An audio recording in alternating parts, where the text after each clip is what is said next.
ಎಲ್ಲ ಆತ್ಮೀಯ ಬಾಂಧವರಿಗೂ ನನ್ನ ಶರಣಾರ್ಥಿ. ಸೊ ನಿಮ್ಗೆ ಹೇಳೋದೇನು ಅಂದರೆ, ಸಾಕಷ್ಟು ಸಲ ನಾವು ಸಕ್ಸಸ್ ಆಗದೇ ಇರೋದಕ್ಕೆ ಭಾಳ ಮುಖ್ಯವಾದ ಒಂದು ಸಮಸ್ಯೆ ಇದೆ ನಮಗೆ. ಅದು ಯಾವುದು ಅಂದ್ರೆ, ಸಕ್ಸಸ್ ಕೇಳುವಂತಹ ಪ್ರಯತ್ನ ಇದೆ ನೋಡ್ರಿ, ಅದು ನಾವು ಮಾಡೋದಿಲ್ಲ.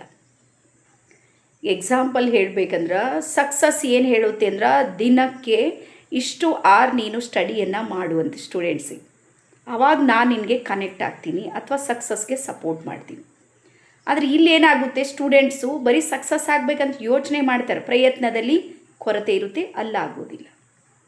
ಸೇಮ್ ಅದೇ ರೀತಿ ಅಧ್ಯಾತ್ಮದಲ್ಲೂ ಸಮೇತ ಅಧ್ಯಾತ್ಮದ ಉನ್ನತ ಸಾಧನೆಯನ್ನು ಮಾಡಬೇಕು ಅಂತೇಳಿ ಪ್ಲ್ಯಾನ್ ಮಾಡಿರ್ತಾರೆ. ಅಲ್ಲಿ ಇಲ್ಲಿ ಓಡಾಡ್ತಿರ್ತಾರೆ, ಆ ಧ್ಯಾನ ಮಂದಿರ, ಈ ಧ್ಯಾನ ಮಂದಿರ, ಆ ಟ್ರೈನಿಂಗು ಈ ಟ್ರೈನಿಂಗ್ ಎಲ್ಲನೂ ತೊಗೊಂಡಿರ್ತಾರೆ. ಆದರೆ ಮೆಡಿಟೇಷನ್ಗೆ ಒಂದು ಕಡೆಗೆ ಕುಳಿತುಕೊಳ್ಳೋದಿಲ್ಲ.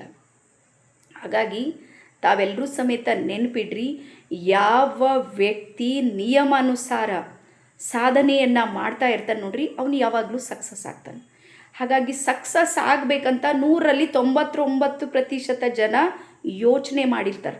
ಆದ್ರೆ 99ರಲ್ಲಿ ಕೇವಲ 3% ಜನ ಮಾತ್ರ ಸಕ್ಸಸ್ ಆಗ್ತಾರೆ. ರೀಸನ್ ಏನು ಅಂದರೆ, ಅವ್ರು ಪ್ರಯತ್ನ ಮಾಡ್ತಾರೆ, ಸಮಯವನ್ನು ಕೊಟ್ಟಿರ್ತಾರೆ, ಪೇಷನ್ಸ್ ಇರುತ್ತೆ, ಸಾಧಿಸ್ತೀನಿ ಅನ್ನುವಂಥ ಒಂದು ಛಲ ಇರುತ್ತೆ ನೋಡ್ರಿ, ಅದು ಬಿಟ್ಟು ಬಿಡದಂತೆ ಅವ್ರಿಗೆ ಸಪೋರ್ಟ್ ಮಾಡುತ್ತೆ.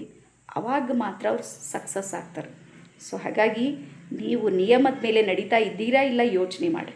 ನಾನು ಸಕ್ಸಸ್ ಆಗಿಲ್ಲ ಅಂತ ನೊಂದ್ಕೊಳ್ಳೋದು ಅಥವಾ ಬ್ಲೇಮ್ ಮಾಡೋದು ಅಥವಾ ಯಾವುದ್ಯಾವುದೋ ಯೋಚನೆಗಳನ್ನು ಅಲ್ಲೇ ಮಾಡಿ ಸೆಟ್ ಮಾಡೋದು ಅಥವಾ ತಪ್ಪಿಸಿಕೊಳ್ಳೋದು ಆಗದೇ ಇರೋದಕ್ಕೆ 100 ಕಾರಣಗಳಿರುತ್ತೆ.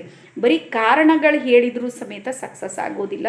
ನೀವು ಅದನ್ನು ಯಾವ ರೀತಿ ಎದುರಿಸಿದ್ದೀರಿ ಅನ್ನೋದಿದೆ ನೋಡ್ರಿ, ಅದು ಬಹಳ ಮುಖ್ಯ ಇದೆ. ಸೊ ಹಾಗಾಗಿ ಯೋಚನೆ ಮಾಡಿರಿ, ಎಷ್ಟು ಪ್ರಯತ್ನವಾದಿ ಇದ್ದೀರಿ ಅಂತ. Thank you.